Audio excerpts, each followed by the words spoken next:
এই মহিষটা তো একটা বিশেষ প্রজাতির মহিষ, এটাকে বলা হয় সাদা মহিষ বা অ্যালবিনো বাফেলো।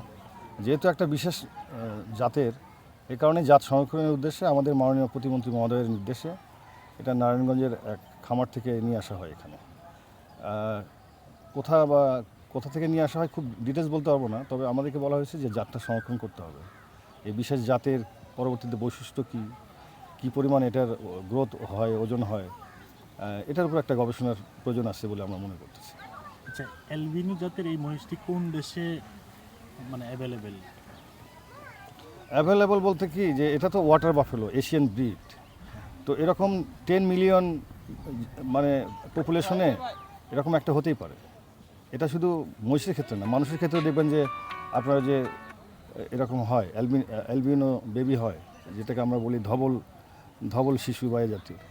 এটা আপনাদের বাঘের ক্ষেত্রে হয়। আমাদের বর্তমানে যে চিড়িয়াখানাতে রয়্যাল বেঙ্গল টাইগার 4টা বাচ্চা দিয়েছে, তার 3টাই কিন্তু আপনার এই সাদা বাঘ, যেটা গত জানুয়ারি 1 তারিখে বাচ্চা দিয়েছে।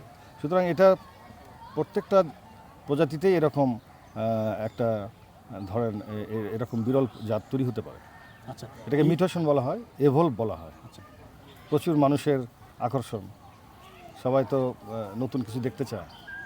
আর চিড়িয়াখানাতে এরকম বিভিন্ন প্রজাতির পশুকে রাখার আমাদের ব্যবস্থা আছে, আমাদের এটা চিন্তা ভাবনা আছে। এখন পর্যন্ত কি খাবার দাবার তাকে দিয়েছেন? স্বাভাবিক, এটা গৃহপালিত জন্তু, সুতরাং তারা আপনার ভুসি, সয়াবিন, আপনার এই কাঁচা ঘাস, খড়, এই যা যা খায় প্রত্যেকটা প্রাণী। আপনাদের এই নতুন অতিথিকে ঘিরে নতুন কি পরিকল্পনা রয়েছে আপনাদের? এটার উপরে আমাদের নিবিড় পর্যবেক্ষণ থাকবে।